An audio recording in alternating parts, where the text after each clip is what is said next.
মন্দিরে পুজো দিয়ে শুরু করেছেন ভোটের প্রচার। জোর কদমে চলছে জনসংযোগ। 19 এপ্রিল প্রথম দফায় ভোট জলপাইগুড়ি লোকসভা আসনে। গত 22 মার্চ তৃণমূল প্রার্থী নির্মল চন্দ্র রায় জমা দিয়েছেন মনোনয়নপত্র। মনোনয়ন জমা দেওয়ার সময় নির্বাচন কমিশনের কাছে হলফনামা আকারে নিজের আয় ব্যয়ের হিসেব দিয়েছেন তিনি। হলফনামা অনুযায়ী 22-23 আর্থিক বছরে তার আয় 27,57,740 টাকা। মনোনয়ন পেশের সময় প্রার্থীর হাতে নগদ ছিল 1,20,000 টাকা। স্ত্রীর হাতে নগদ ছিল 45,107 টাকা। ব্যাংক অ্যাকাউন্টে প্রার্থীর নামে জমা আছে 9,19,557 টাকা। বিভিন্ন ব্যাংকে সেভিংস ও রেকারিং ডিপোজিট আছে স্ত্রীর নামেও। জীবন বীমা সহ বিভিন্ন প্রকল্পে সঞ্চয় রয়েছে দম্পতির। তৃণমূল প্রার্থীর রয়েছে 3টি গাড়ি, যেগুলির মোট দাম 15,09,961 টাকা।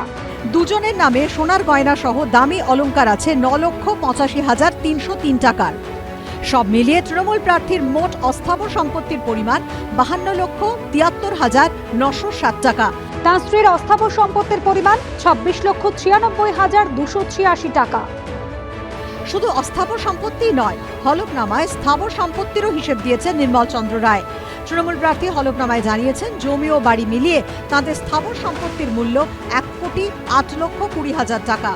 স্থাবর অস্থাবর মিলিয়ে রায় দম্পতির সম্পত্তির পরিমাণ 1,87,90,246 টাকা। হলফনামায় তৃণমূল প্রার্থী জানিয়েছেন তার নামে কোনো মামলা নেই। এবিপি আনন্দ।